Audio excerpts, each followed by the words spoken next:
Hello house lovers, what a glorious sunny winter's day in Melbourne. It is so sunny in fact that I've got sunblock on. But before we go inside, house lovers, let's take a turn around the shrubbery as Miss Austen may have said. Can you hear those parrots squawking? There is actually a pair of parrots that are nesting in the plane tree just over there, which is wonderful. But house lovers, what have I been up to in the garden? Yes, our huge acreage. As you can see, I have been laying peagrass mulch and poo and mushroom compost for all the worms to start doing their magic and for us to start having the most fabulous rich garden soil out here so that when the building work is finished I can start planting. There we go. The parrots, our turnabout the shrubbery is complete. Let's go inside and catch up on what those asbestos boys got up to last week.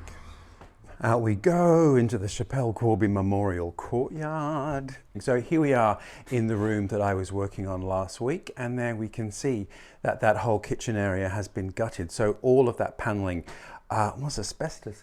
Double check, have a little look, get someone in to test it before you do anything like removing it. And now if we go next door, this kind of looks like a wall in Pompeii or Herculaneum. I don't know if you remember this from last week, but there was all of that panelling in here, and yes, all of it was asbestos. And remember this bathroom, yes, all of that panelling was asbestos. And now we can see through into the other room. It's kind of like a Margiela deconstructed bathroom. And then this is the Chappelle Corby Memorial Shower Basin. Do you remember all the tiles that were there? Those fabulous sort of Prada putty tiles, individually laid, which I took up. Well, I decided that the best course of action was to put them in an old panettone tin, which I did. And now it's time for a little sheltered workshop work to lay them out and just get a sense of how big they might be so I can give those measurements to Julia and we can decide where those tiles are going to go in the new house. The other thing that our cunning asbestos removal has revealed is much more of this rear wall. And what we've discovered is that all the way along it is double brick and it is on bluestone footings, which you can't see, but there's not a single crack. It's incredibly well built, which is great news for the engineer because it means this wall can remain as our boundary wall and it will be able to take the weight of the kitchen that, subject to council approval, is going above it.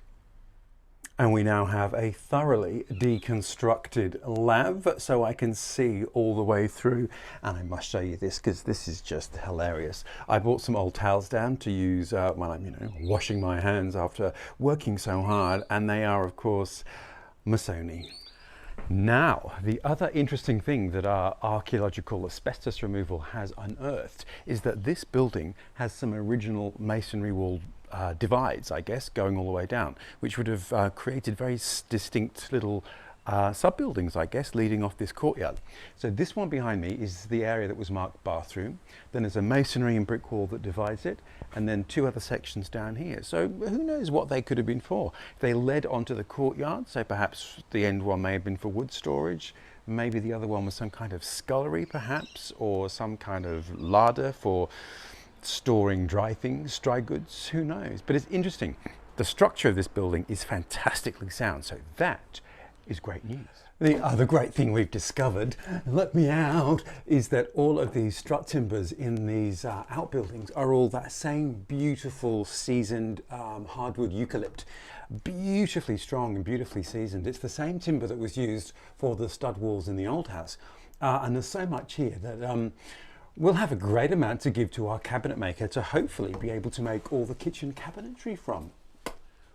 So while others have been doing jigsaw puzzles during lockdown, I have been piecing together old tiles to make new patterns. Anyway, very exciting. But let's go upstairs and just cross the threshold of toxic fibres, which in fact prove not to be. So this is one of the great things about getting specialists through when you're doing any kind of renovation to have a look at the asbestos, is that some of these spots that I thought were so toxic just looking at them was going to give me asbestosis. Turns out they're not. Remember this flooring in George's kitchen here? And I was pretty convinced that that was asbestos underlay, which is quite common. Turns out, in fact, That it is not. It is just regular concrete sheeting that was used underneath the tiles for some reason.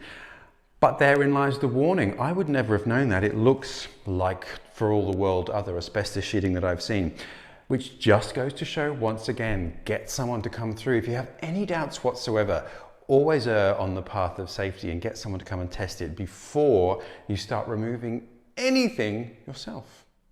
And another good piece of news today, we had, I guess you couldn't call it a legal win, but a notification, I guess, of our title. Now, here's something that you might not consider when you're buying a house, which is just what is on your title. If you look out the window, this is the upper level on the right-hand side. Can you see how there's that kink in the boundary there?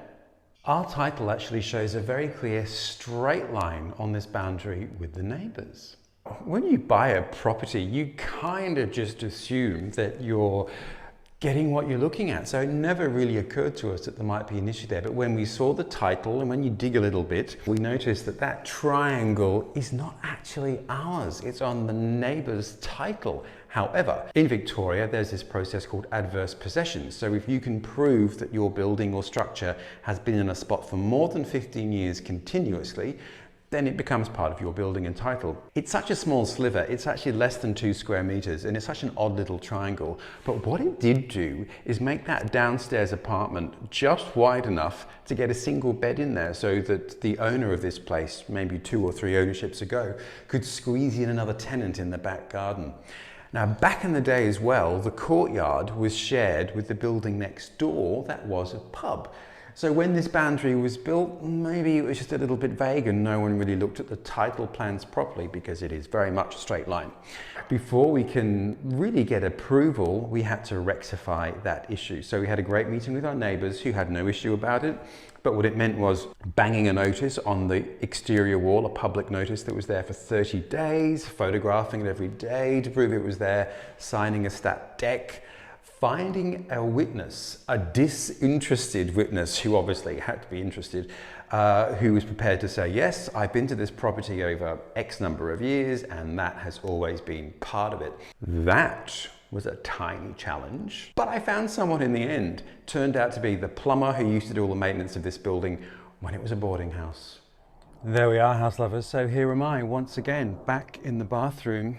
Is loo paper going to be the new gold? Because Melbourne today has gone back into lockdown for 6 weeks, which is unfortunate. I can still come to the house, but here I am with my Missoni towels, taking comfort in the fact that the wheels of building keep turning and I will be able to come here. There we are, house lovers. Another week of excitement at gorgeous Bon Accord. Another gorgeous winter's day in sunny Melbourne, which alas now is in lockdown. So things aren't going to pan out well for the next 6 weeks, but never mind, c'est la vie. It is all for the public good. Now, wherever you are, I hope things are going well. Take care. Thank you again for watching. You know you want to subscribe and hit like, and I will see what I'm going to rustle up for you next week. Bye.